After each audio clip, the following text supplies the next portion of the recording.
Bonsoir Alain Yang-Lekama. Bonsoir. Recteur de l'Académie, merci d'avoir accepté notre invitation. Nous venons de le voir, des collèges, des lycées suspendus depuis plusieurs jours. La violence, l'impossibilité de la contenir, notamment à cause du manque de personnel et des moyens qui ne sont pas à la hauteur de l'enjeu. Les enseignants disent qu'il faut sauver l'éducation en Guyane. D'abord, quelle est votre réaction ?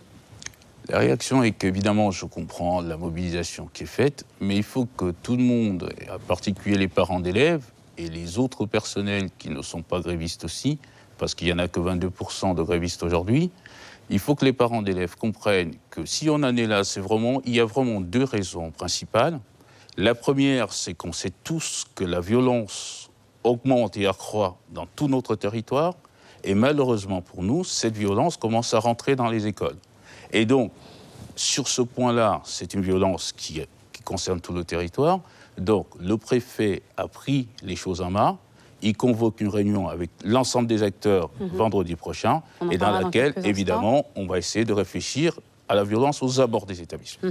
Maintenant, ce qui concerne l'intérieur des établissements, ce qu'on appelle la vie scolaire, évidemment, je suis parfaitement conscient du manque des personnels, mais pourquoi on en arrive là ? Parce que, tout simplement, lorsque le ministre de l'Éducation, donc notre ministre, est passé en octobre en Guyane, et nous a permis d'avoir 300 contrats aidés supplémentaires.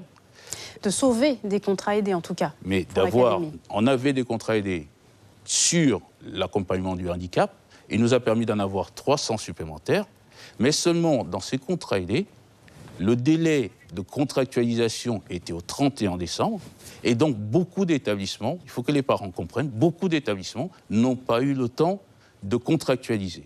Ça veut dire qu'aujourd'hui, on s'est retrouvé au 31 décembre avec 204 contrats aidés. Ça veut dire quoi, 204 contrats aidés ? Ça veut dire 204 surveillants qui ne sont pas dans les établissements. Mais donc c'était prévisible ?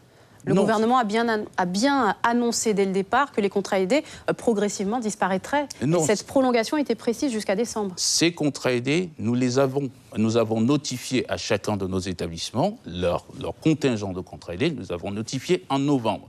Donc ça veut dire qu'entre novembre et aujourd'hui, des moyens qui existent, on a 204 surveillants qui n'ont pas pu rentrer dans les classes tout simplement pour des raisons administrative. Et donc là, ce qui a été annoncé aujourd'hui, votre annonce, c'est donc 204 contrats en temps partiel ? Non, ce qui est annoncé, c'est qu'on a pu obtenir, grâce à la relation du ministère de l'Éducation nationale et du ministère du Travail, je remercie en passant le directeur de la DIECT Guyane, M. Matera, qui a fait un travail formidable sur la question, nous avons pu obtenir que les 204 contrats aidés qui se terminaient au 31 décembre soient poursuivis cette année.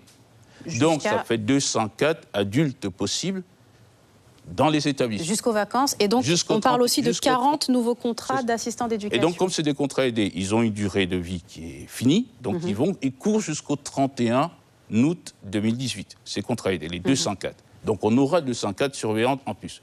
Évidemment, compte tenu des difficultés que l'absence de ces 204 ou la non-arrivée de ces 204 a fait dans les établissements, nous avons rajouté 40 accompagnateurs, ce qu'on appelle chez nous des AED, qui eux sont sur des contrats pérennes, c'est-à-dire des contrats de 6 ans avec un volet formation.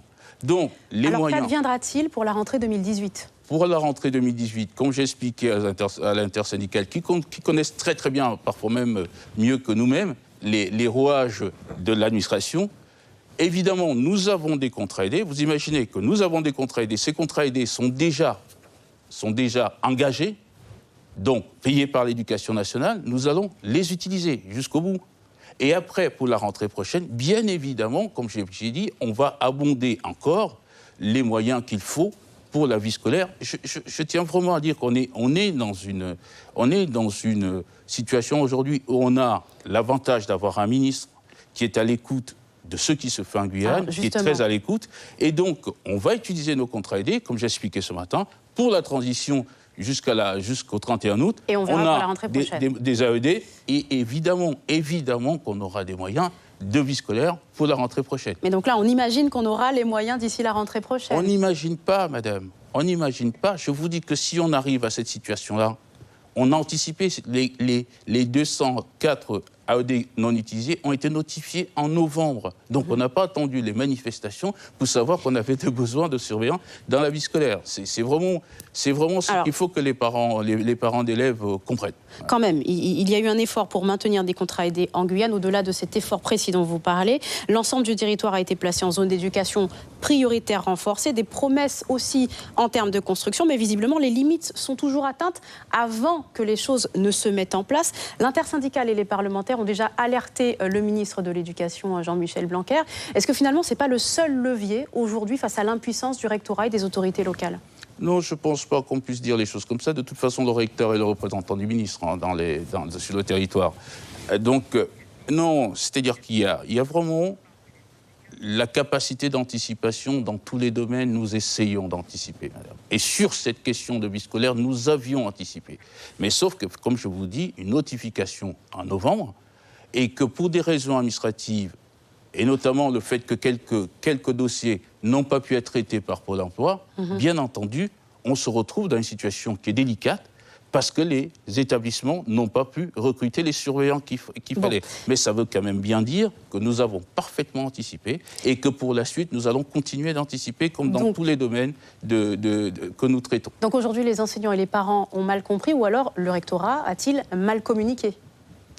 C'est pas impossible que le rectorat ait peut-être cru que l'ensemble des personnels étaient parfaitement au courant que si les surveillants n'arrivaient pas, c'était parce que les contrats aidés n'étaient pas signés, puisqu'ils avaient des notifications. Donc je vous l'accorde, mais très, très sincèrement, effectivement, je peux comprendre aussi que de la part des parents d'élèves, je suis moi-même parent, ce qui est important, c'est la sécurité de leurs enfants. Quelle qu'en soit la raison, je pense qu'ils ne se posent pas la question de savoir quelles sont les raisons réelles de cette situation-là. La situation, la sécurité de leurs élèves et de leurs enfants est dégradée, donc c'est ça qui les intéresse. Et bien entendu, je comprends totalement. Et donc rendez-vous vendredi avec le préfet et les autorités locales sur ce dossier.